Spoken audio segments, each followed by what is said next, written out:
Good evening, ladies and gentlemen, and welcome back to the League of Legends Pro Gaming Series Promotions, where we will see one of these two next teams progress into the Pro Gaming Series next split. Sobrang exciting ng araw na to kasi ito na naman, another best of 3 series kanina. The fight between Big 4 versus Infuse Esports. Do take note, Infuse Esports, that's their relegation match. Yes. PGS team sila, nakilala sila, they played for a whole split, I think for a whole season pa nga yata. And now, kung titignan mo, with Big 4 entering the PGS, that's actually 3 na. Make 3 teams from the Piltover's finest qualifying into the PGS. Yeah. You have Jexki Esports, you have Adobo Republic, now we have Big 4, and this time, hindi naman to Piltover's finest. Getting their seat as the champion ng LoL Collegiate League 2016 summer, Vindicator Esports Club of TIP will face off one of the relegated teams. Actually, this is number 5 yata na team. So, ito yung pinakamahirap na relegated team sa PGS, which is Cerberus Esports. You know, the sister team of one of the powerhouse team. Of Imperium Pro Team. Imperium Pro Team. So, hindi biro to. Kumbaga, sa lahat ng lineup na yan, so to speak, when it comes to the power rankings, mga relegated teams would be Cerberus Esports, Infuse Esports, Wargads La Liga Pilipina. Among those three, ang pinakamalakas, Cerberus Esports. Yes. So, let's look into the bans. So, for the bans here, do take note, guys, that we are on the 6.23 patch. This is the pre-season patch where there's a lot of updates pagdating sa 6.22 pala yung pre-season patch. Yes, sa pag-patch na dumating 6.23, that is the Elementalist Lux patch. Yan. Pero yan, pagdating nun, it's a lot of updates when it comes to the Assassins, but we're not seeing any Assassins Yeah. right now. Yes. And before we head into Game 1, by the way, guys, we are your shoutcasters. I am sorry! My name is Aika, and with me here is Shinbu. Sorry, hindi na kami nakapagpakilala. Masyadong Gina para tumive dito sa aming game. Pero yun po, maraming salamat. Thank you for that, Aika. Showcase time, hindi tayo kilala ng mga Lux Victor Ash for the side of Cerberus Esports. Whereas for Vindicator Esports, it's gonna be the Ivern, Caitlyn, and Jin. So far sa ating relegations, mga champions na actually have seen a quite a fair share ng press nila sa larong to would be an Ash, would be an Ari, and do take note, it's an Ivern and Caitlyn. Caitlyn. Ivern has a lot of big ups when it comes to yesterday's promotional matches. Interestingly, kahit yung kit niya pagdating sa mid-game parang nagpa-fall off, medyo parang kailangan palang improvement sa targeting ng kanyang DC ultimate. Still, Ivern has a lot of control pagdating sa early game talaga ng jungle. And the jungle right now, they say on the 6.22 patch, increasing the number of Raptors, increasing the number of Krugs. Ganon. In a sense, parang kasi yung Krugs, di ba, pag napapatay mo, nagde-divide, di ba? Parang umirap daw. Early on yung jungle. Tapos dumali siya pagdating kapag nakuha mo na yung tempo mo because of the smite giving you all smites, giving you all that heals. Ganon. Pero, ayun, early game, Ivern has a lot of control. Walang problema si Ivern kahit ano pang gawin doon sa jungle kasi he has one of the best, probably the best wave gear in terms of jungling. Anyway, so we have the bans, and definitely we won't be seeing any Ivern right now. We won't be seeing Ivern right now. And so, for this game, that's one reason why ilis yung Ivern natin. Let's go for the standards. For the pick-ups right now, Cerberus Esports opting on revealing their first pick, not really revealing that much. Poppy is kind of a standard pick right now. Definitely. In the top lane, along with the Jace, along with the Kennen. Yan. Pero, interestingly, hindi pinakita ng Vindicator Esports ang kanilang top laner. What they are doing here is actually securing picks. They're picking up the Nidalee. Nidalee still is, quite strong sa meta na to despite the nerfs on the 6.21 patch. And you also have, a Karma, another flex pick. But if this LeBlanc gets locked in, that gives us a hint that this Karma would go for the bottom lane support. I cannot recall anyone from Vindicator Esports who's been playing Karma in the top lane. Pero all I know is among the professional players, si Karma ang naglalaro ng top lane was on Burn. So, still, yet to lock in. Instead of the LeBlanc, goes for the Syndra. There's also over on the Lucian. 1 second on the clock, everything gets locked in. It is an Ari still. May Ari pa rin talaga tayo. Syempre, we've seen that definitely become more popular with 6.22 and 23. And gusto ko i-point out, yung top laner nila for Vindicator Esports is named Smeb. Yan. Easy Smeb. Tignan mo yung mid laner nila, Faker. Diba? The second coming of SKT dito sa Pinas. Powerhouse. Alam ko, maraming react nito sa chat natin.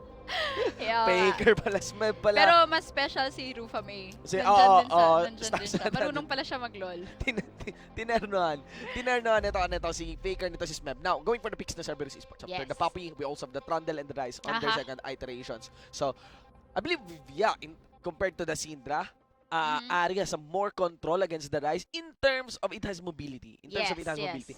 Do take note na ang kainaan ng isang mobility champion is the point and click crowd controls. Yeah. And Rice is kind of a point and it's a point and click crowd control Well, yeah, talaga yung root if reason. Rice gets really close to you, you're Yeah. basically dead. Yeah, so it's a matter of Trevor getting the proper right click to dodge the charm. And when you dodge the charm, you could just, lumapit ka lang sa Ari, you can even pop that ghost. And yan, put in the root prison, put in the full But the combo. good thing with that Ari pick is if Trevor actually plans to use his ultimate to backdoor that Ari has enough tools to actually evade that. Yeah, yes. Now, in the second turns ng ating laro, interestingly, pinakita dito ng Cerberus Esports, live howling, Goops mga kaibigan, opting for a Skarner. Skarner, there's been a lot of doubts pagdating sa Skarner picks, pero so far, based on performance, inalis ko na lahat ng doubts ko sa Skarner. Skarner is quite intuitive right now because of the changes that has been happening with the ADC position. Way back, nung meta ng Jhin, nung meta ng Ashe, nung meta ng Caitlyn, even ng Lucian actually. Pero ngayon, meta kasi ng Vayne. Vayne has a very high win rate in terms of the solo queue because of the uplane where yung unang hit mo may bonus damage, tapos yung tumble mo, nag-critical pa, plus proc pa ng shield. There's this build na instead of the static, sometimes meron daw naka-Trinity Force na Vayne. Parang parang the patch for the Philippines because we all know how many people play love assassin. playing Vayne. Healers of Vayne. Eto na ang punch natin mga kaibigan. And alam ko, Vayne has one nice kit encountering Skarner. So, yung pick up doon, Skarner tsaka Vayne. So, kung makikita natin yung ADC ng kabila, Lucian ba yun? Lucian. It was a Lucian. Yes. Compared to Vayne, mas may kit ang Vayne na takasan ng Skarner compared sa Lucian. Vayne right now, the reason why she's strong right now is hindi mo nakikita. Hindi na sa side ward, hindi na control ward. Hindi gumagana ang control ward kay Vayne kapag naka-final hour. Kapag naka-final hour. So, that's a very big plus. Hyper carry si Vayne talaga in terms of the late game. That's definitely gonna be really hard for enemy teams to deal with that. Yeah. Kasi for the longest time, sanay tayo na when there's Vayne, everyone just pick up those pink wards, drop it when she uses her ultimate, and she's basically useless. Yes, and one story here sa game natin is when we enter this match, Cerberus Esports, marquee. Cerberus Esports has their fair share of success in the FPGL after the PGS. Actually, I feel it na sa PGS, hindi porke relegated team yung Cerberus, mahina na sila. Talagang, actually, nung naglaban yata sila with AEX, the expectation was, it was Cerberus pa nga na mananalo. Diba? Sunod-sunod yung mga best of 3 na yung AEX na nakapag-upset. Diba? Hindi lang sa Cerberus, hindi lang sa G-Up, hindi nga lang sa Finesse Kingdom. Yun nga, yung finals pa with the IPT. So, to give you an idea kung gaano kalakas nga yung Cerberus Esports. And there's one of the chinks in the armor ng Cerberus Esports, being one of the veteran teams, powerhouse teams composed of these really good players, is Marky because of his champ pool. Because Jhin tsaka Ezreal kasi actually. Yeah, usually before they just really focus on banning him out. Yeah, kasi dalawa lang talaga yung maalisin mo. Minsan pa nga sinasabi nila na ibigay mo na yung Ezreal kay Marky. Kasi iba talaga yung level of play na nadadala ni Marky kapag nilalaro niya yung Jhin, kapag nilalaro niya rin yung Ezreal. Pero playing with Marky actually sa Dare to Challenge, meron na siyang secret weapon na pinapractice ngayon, pasok pa nga sa meta, Vayne. Good news for Marky, nakuha niya yung Vayne. Nakuha niya yung Vayne. Will this show up? Kasi if this show up in this game, as Marky has promised, kasi ako, nagtitiwala ako kay Marky kapag sinabi na, ito na yung comfort pick ko. Kasi nakita niyo, comfort pick niya yung Jhin, galos madaling doon sa Jhin, di ba? Tapos kung ito nag-show up talaga, I'm expecting another ban in the next game. Yeah, definitely in the next game. For these two teams, info on these two teams is Cerberus Esports entering this game as a more seasoned team, compared to the Vindicator Esports Club. It could be said na baka may lamang sila in terms of micromechanics. Ganon.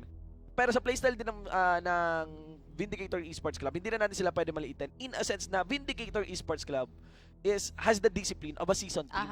Yeah, actually, that's really a very big factor because they've been more used to that kind of structure where it's stricter. They've also experienced a lot of that going through with Imperium Pro Team Blue. Yes. Although, at the same time, TIB, Vindicator Esports also shouldn't be underestimated because they had a really perfect season Yeah, for in LCL. LCL. Oo. And at the same time, they recently just gained a lot of international experience. Yeah, sa LICC. Yeah, Yes, of course. so definitely. And from talking to their coach, Arctic, they've definitely picked up a lot from facing different kind of players out there, outside our country. Sometimes we describe Vindicator Esports pa nga as kind of a slow-paced team because of the control that they put in the game. Compared siguro dahil nagsashine yon on, you know, a more brawly league tulad ng LCL na mas agresibo yung mga tao, mas madalas leaning on a man for himself. Yeah, compared to the other teams talaga ng LCL, yung Vindicator Esports Club, kind of, alam ko perfect run sila sa LCL, yung last bit nila sa LCL. They've shown more discipline, more control in terms of macro play, in terms of how they respond sa kada small skirmishes, kada team fights, hindi lang basta respond. Ang result lang is kind of slow pace. Kind of slow pace. So, minsan pwedeng sabihin na reactive yung play na yon. So, ayun ang malaking tanong. Kasi, hindi lang yun eh. Hindi lang yun ang makings ng isa talagang professional team. And we clearly know that Cerberus Esports is a professional team. Yes. And that's actually the thing, diba? They say there's a lot of potential for Filipino pro players because actually when you look at a lot of the pro players, there's a very high level of micro skill. Yes. But in terms of rotations, in terms of out-rotating the enemy, that's always been the experience. When we step onto the international stage, it's not so much that teams from other countries are better mechanically, but they always manage to out-rotate. And as a result, our teams play very reactively. So if actually VEC, Vindicator Esports, emulates that kind of high-level pro play here, they might actually, because again, we've talked about Cerberus Esports generally being more mechanically superior simply because they've had more time facing higher level teams, whereas bago pa man sila naging part ng Cerberus Esports. Whereas Vindicator Esports mostly played against, you know, amateur teams from different colleges.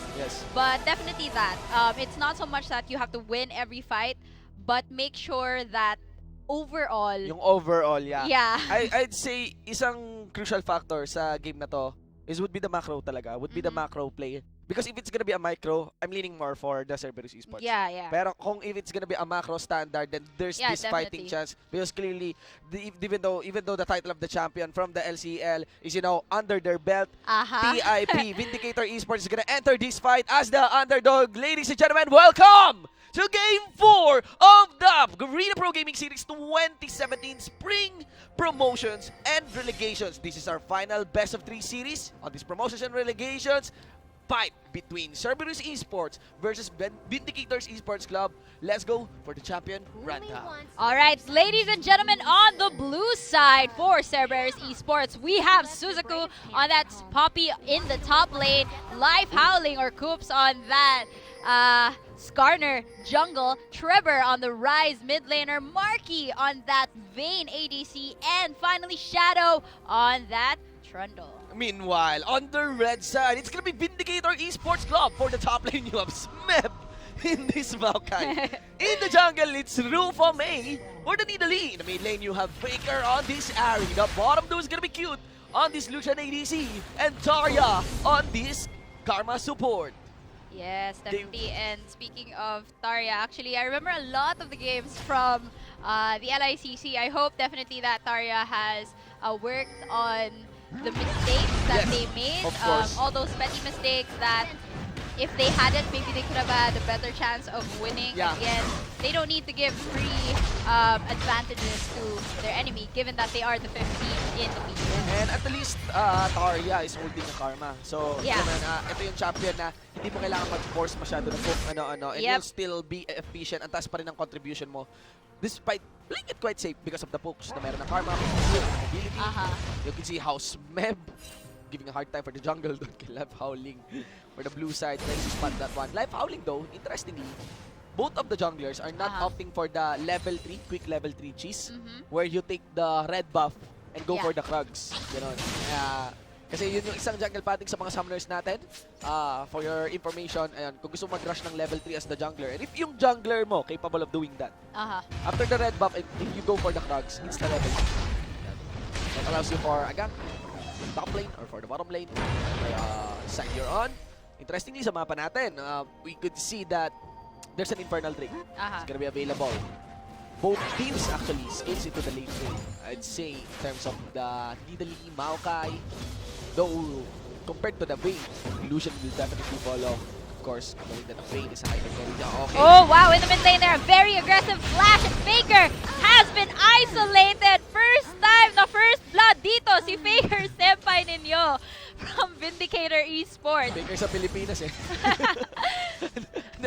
Well, you can see, it's an Ari. Wala pang Spirit Rush yun. Good thing nga, walang na-burn na Summoner spell doon si Ari that mitigates. It's a first blood, Kill given at the best recipient as well on Trevor. But do take note, that's a flash gun.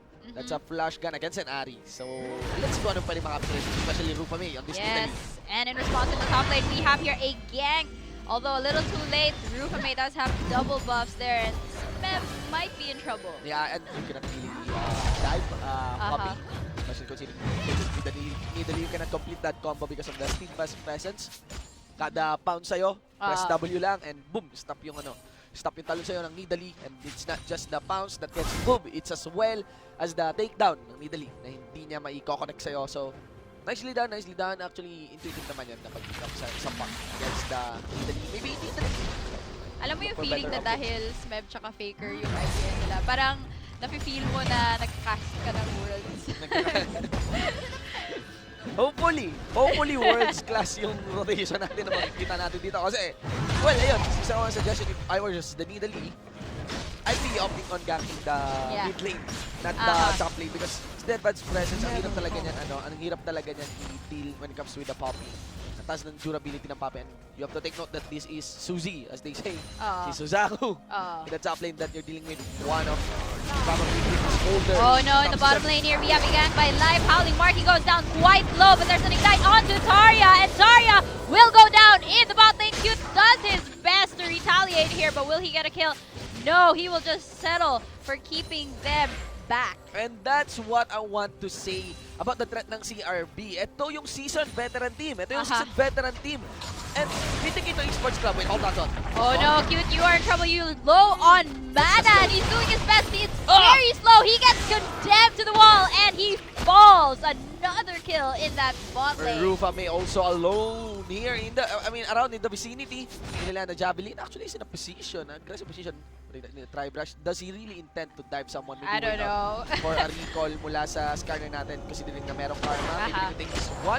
Let's look into the summoner spells. Up pa rin ang heal at saka flash ni Marky. This is quite risky. I think that match for Rufame. Actually, Rufame honestly just kind of wasted her time there because there was no one to help if ever that she did go in for a sneaky gank from behind there. You don't have the bot lane, you don't have, Smeb doesn't have the teleport, so I don't know what exactly he's doing there. Yes, nice flash there. And Charm on the Trevor there. He has been taken for a lot of HP, and that Ignite actually almost took him out. Yes, nice sidestep as well done by Trevor. Then, plus, the root reason on the Ari na hindi nakapag-follow up ng maayos si Faker dito. But I doubt na makakapag-follow up din siya because of the lack ng mana niya. Considering level 5 din, yung punishment na yon na first blood siya. Kung di siya na first blood doon, level 6 na sana siya. You follow that one up with the Spirit Rush. So you can see kung paano nagmamanifest dito yung early game aggression ng CRB. And these are not new when it comes to seasoned professional team. Yun nga yung gusto ko sabihin, the difference in the TIP and Vindicator Esports Club versus the seasoned veteran team like Cerberus Esports is that kahit pa may macro play yung Vindicator Esports Club, isa sa meron ng isang professional team is yung proactiveness nila on forcing engages, on making those early game rotations. Paano kami gagawa ng initial pickups? I'd say dapat Vindicator Esports Club, lalo na early game to, kung kailan pinakamahina ang isang Vayne. Hindi pa nakakapag-ramp up din ang ating, well, supposedly dapat ang Rise, pero ngayon meron na siya actually 1-0 to actually, KPA, 100% kill participation. So, yun sana yung VEC mas proactive in this place. Well, let's see, kasi level 6 lang si Faker dito. I'd definitely recommend in visiting and collapsing in one lane and put that ultimates to good use, especially with the early game aggressions na pwedeng ilagay ng isang Nidalee.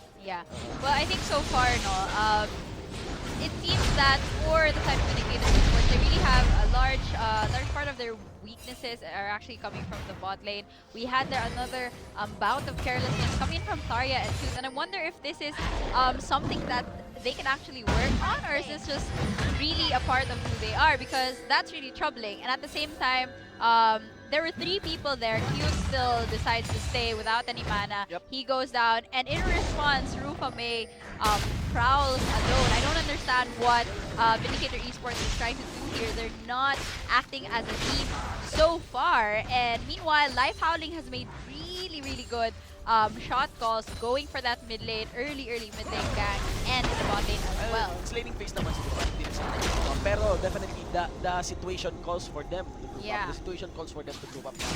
Put that spirit rush to good use. Go for that engage.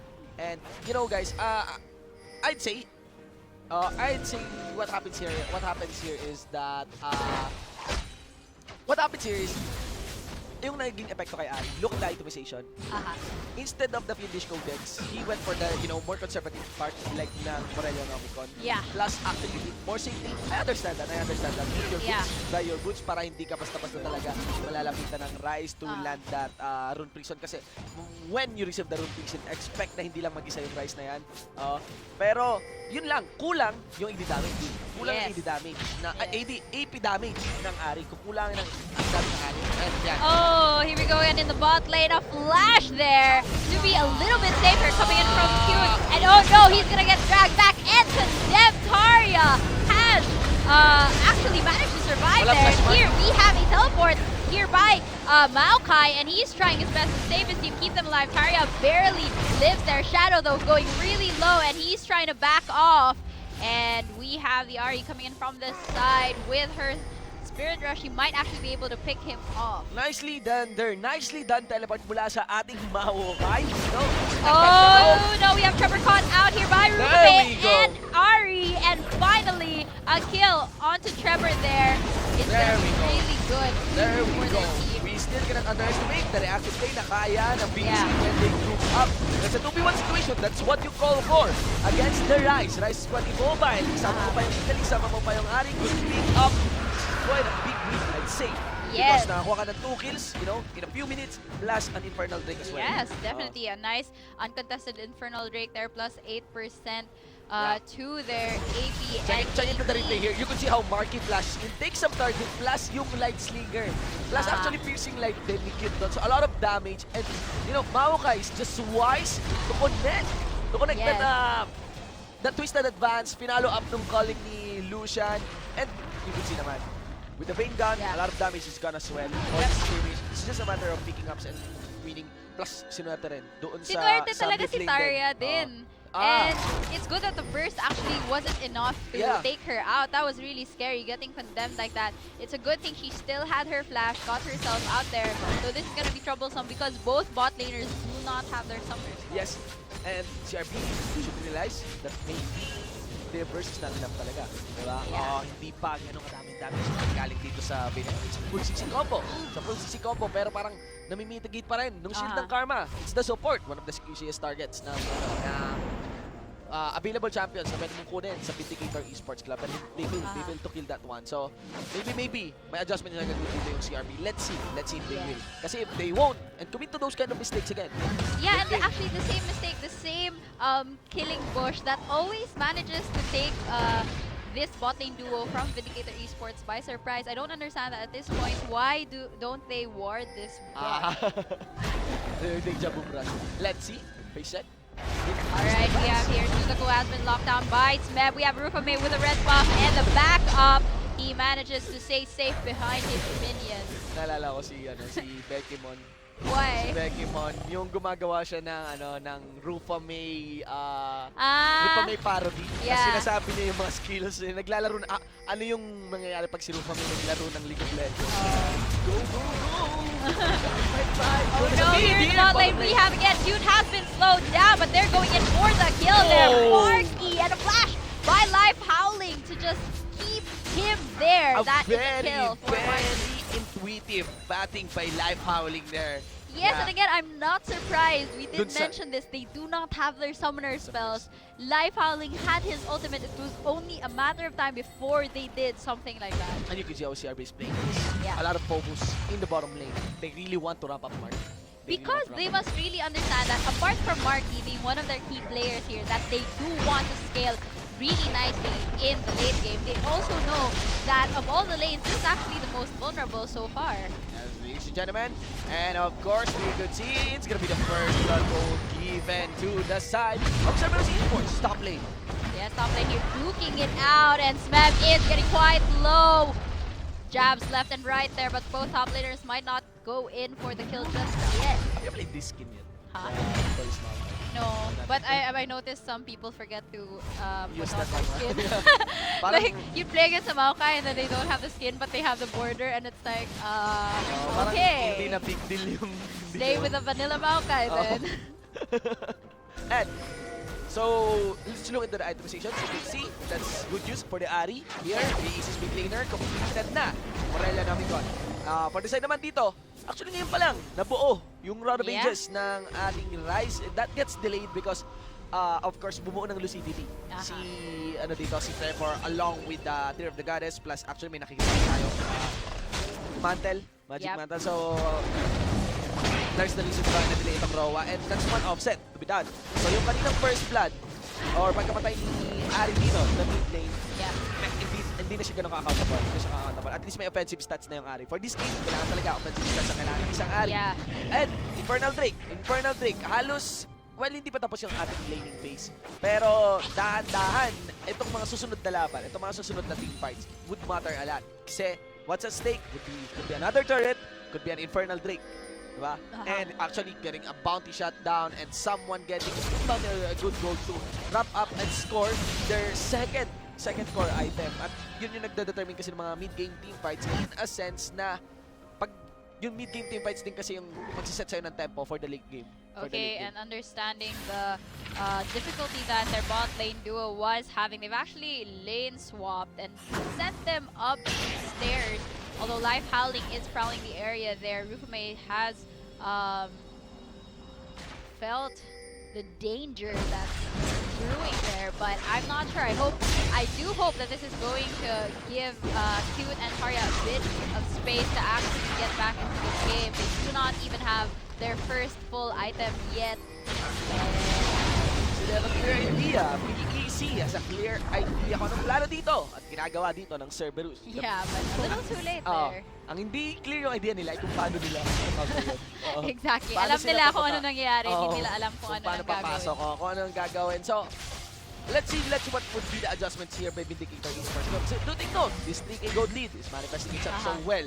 Do take note that this gold lead is actually in the hands of Suzaku. Wow. Because at the moment, Suzaku does have a lot of time just farming. Yeah, and I'd say ang taas din kasi ng response dito lagi ni Mawakay when it comes to Yep. in the sense na naiiwan si Suzaku sa mga defense. Pero, you know, hindi talaga yun big loss kay Suzaku kahit hindi siya makasali sa mga ganong classic team fights despite they are losing the numbers advantage. Because sa late game, pinaka nagmamatter ang isang copy talaga. And at the same time, they also have enough tools currently on Marquee and on Life Howling to isolate those really priority targets. They have the Fatev, they have the ultimate of the Skarner there. And now in the top lane, we have trouble as well. Marquee! Wow, Marquee flashed onto the wrong side of that fight and he goes down to Rufa May and the rest of his teammates just abandoned this as quickly as they started it. Ayaw ni Marky talaga lumapit. Ayaw ni Marky lumapit dun sa mga kay. He knows. Sigurado yung twisted advance ko dyan. Yeah. Maybe kailangan ni Marky nung yung may spell shield na close na may channel. Yeah. Or maybe the QSS1. At least talaga kasi sobrang hassle nung Maokai na to para sa isang bait. But to take note, Live Howling along with Suzaku was wise enough. Sige, trade that one in the top lane. We're gonna take our own Infernal Drake plus an inner bottom lane turret. Really nice job there. That is the bottom lane cleared up in favor of Cerberus Esports. That's a lot of gold. That's a lot of gold for their team. Spikes them up to 3k gold lead, pero mas solid this time. Well, may 1 torre din na nakuha. I think that's in the top lane, yes. Ang Vindicator Esports Club. Looking to the acquisitions, you can see Marky may want to build another second item. Makablento niya at least. I think he's still holding on to his gold there. He hasn't gone back to shop. And now they're just waiting. For the setup, yes. It's kasi one batting and they have a clear idea that Rufa may be taking this risk. There we go! Oh no, he has been caught out! Just unaware there. And it's sad how we kind of just watch that slowly. Actually, para tayo nanood ng Discovery Channel or Animal Planet na yung jaguar or cougar, hinuhuli yung prey na. Siya pa yung prey. Tapos parang nakabang lang yung mga hunter. In the brush and boom, yun lang. Rise yung hunter. Ano yan food chain. Nasa pinakababa yung scutter, tapos yung Nidalee, yung cougar, tapos yung itong Cerberus squad now. Oh, we have a flash in there by Smeb onto live howling. What will go down here because now VEC, all 4 of them are coming in for the charge. Suzaku is falling behind. And Ari was on Live Howling. He goes down quite fast there. We have a calling there by Q to finish off Live Howling. And now we have Shadow coming in on Taria there. Taria is going to go down as well. 2 people left from Indicator Esports. This could be an ace, but Rupame comes in for some additional help. This side, it's a little too late and 4 people. Barely an ace there. Do take note. Hindi ba kasama si Marky doon? And 10-4 on the scoreboard. 10 for entire scoreboard. That is the mid-game team fight. Yes. First mid-game team fight, wonder by Cerberus Esports. Let's see how it all went down. VEC, this is nicely done. Questionable engage by Faker. Questionable engage by Faker. I'd say na dapat dito sa choke point na to, doon pa lamang siya nag-spirit rush. And this is where it all definitely will went south. Kahit pa napatay nila si Live Howling. At taas talaga nung chance dito ng squad ng Cerberus Esports, especially with the Trundle. Hindi nga ako nakakita ng ice nila, probably saving that one for the chase. And you know, just a clean up, nicely done by Rufa Mate. Definitely that was very unwise and a questionable advance there. Exactly, by Ari. Why would you do that into a Skarner and Rise combo? That's asking to die, basically. Give me the CC! Give me the CC, like here, let me pull you in range of his skill so that, you know, that's the you can't go anywhere. That's a mid-game team fight. And a mid-game team fight that will elevate Cerberus Esports squad to a 4K. No, sorry, 7K gold advantage. Wala 3K, nadagdagan ng 4K. Oh no, Suzaku there is onto the carries of Vindicator Esports. They might be isolated out and Taria has already gone down from the fight. And that is a double kill for Trevor. And the squad, Cerberus Esports, the 3-headed dog, are now on the hunt. 2 members again ng Vindicators nawala. And sa laro natin, hindi na 7K. Well, 7K pa rin pala. 31K against 38K. Looking to the acquisitions. Marky now, leaving him to have a good time in the top lane. Completed. The infinity end. This is gonna be big. Let's observe that tumble ni Marky. Pero, he took a spear to the face and that was very, very painful. He has the red buff, but behind him, Rupame, but he flashes away. He goes down to Ari, and we have Ari there stuck in the middle because of that attempt onto Marky's life.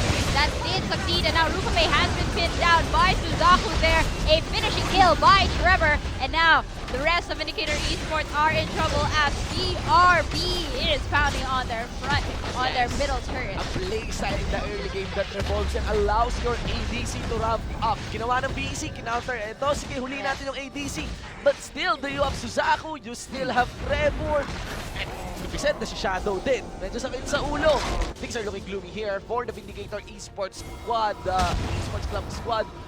What I say would be, maybe, ito may panahon na iwasan na yung mga full-on front 5 na team fight. And this is just a team fight na, you know what, we just want to observe Marky here. Marky na very awkward position, pero he flashes in.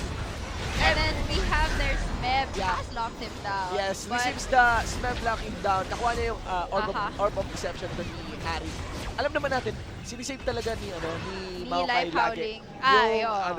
para kay pistol Marky, advance siya kay but at Marky, the walang same iba. time, si Life Howling, sinisave niya naman yung ult niya Yeah. para kay Ari. Oo. So it's like, okay, let's trade carry for carry. And overall, mas nakakalamang pa rin yung squad dito ng Cerberus Esports because of the durability that they have. Yes, definitely. All Oo. that farming that Suzaku spent has really paid off very beautifully. And actually, Suzaku is doing a very good job of getting to the carries of Vindicator Esports Yeah. immediately.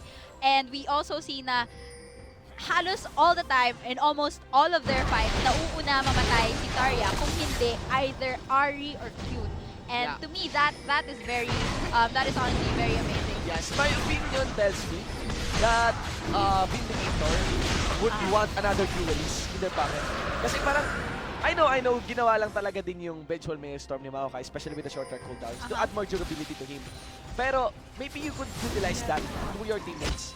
Medyo hindi intuitive din yung, alam ko, tank in the front line, tapos you have the good range to follow up. Pero medyo hindi intuitive na hindi nagagamit ng Ari at ng ibang mga members ng backline yung durability ng Vengeful Maelstrom. And wow, Marky gets back. Oh yes, Marky using his ult there to evade as much as Marky he still can. fights. He tries to take out Tarya first, but no! Barely manages to do just that, and Smeb is taking on Marky on his own. And we all know what happens when you try to one-on-one evade. Especially if you're the tank. Like anti-tank, definitely the green, ladies and gentlemen. Wala pang ano yan. And then ikaw, sobrang bagal ka. Parang Attack on Titan. Ang bagal mo, abilis nila. Ito parang Now we have Fuse there just getting taken out by Trevor. Trevor is definitely godlike. Tarya again goes down. A double kill by Trevor and an inhibitor as well by Cerberus you could just Esports. see that synergy. Nakita mo yung heroic charge on top of the ice pillar. And now Rukabe has been isolated as well. Trevor is on fire. Hex one more and about to get the Nexus as well in his pocket. And I don't know, this is a slow death and it's definitely going to be a victory for Cerberus Esports, although we do have to struggle here by Smeb. Ang dami ng damage na galing kay Mark. This is now a game for the main. And Ari Ari is now got just double kill. offers a double kill, exactly. Yeah, I think this is the game, ladies and gentlemen, taking on Game 1's victory in a very, very convincing manner, saying that yes, we are still the pros of the Pro Gaming Series. It's gonna be Cerberus Esports victory against Vindicator Esports Club. Yes, GGWP and congratulations Cerberus Esports for that wonderful victory in Game 1. Fight, defend. Defend it is. Napakalinis na ginawa ng Cerberus Esports. Yes. I'd say, sabi ko nga, kung labanan lang to, usapan lang ng microplay, talagang I'd say mataas na chance na lalamang pa yung Cerberus Esports, pero ang crucial point doon is yung proactive play in the early game. Yes, definitely. From the get-go pa lang, sobrang strong na ng start nila, especially with Life Howling taking the lead there, getting those kills in the mid lane, in the bot lane, basically making the bot lane of Vindicator Esports very, very weak and almost useless at some point. Yeah. My recommendation nga when I was discussing the Maokai is, my opinion tells me na maybe they need another bruiser. Maybe drop the needle. He is a good early game champion. Pero pagdating ng mid game, parang sana may katerno yung Maokai na nakikipagpaluan. Habang yung backline na Ari, yung Lucian nila, and even the Karma, you know, helps them. Siguro kung hindi nga Olaf, maybe a Hecarim. Another bruiser that deals a lot of damage. Or at the same time, Cerberus, Vindicator Esports needs to be better at avoiding getting caught out. That has been a consistent problem for them. And at the same time, in those fights, we all know that Life Howling already came with that Skarner pick. And at the same time, you have the Poppy as well. It's like, what else do you expect other than them going for those carries, spinning you guys down along with the Condemn? You need to have an answer for that. And I hope that Vindicator Esports spends the next few minutes before their next game. Watch out for treble as well. Yeah, countering that. On that Rise, ang taas ng damage to champion. We really have to watch out that one. Yeah, that's true. That's true. Rise definitely very scary, but it's mainly because of Suzaku and Life Howling that he's able to deal that much.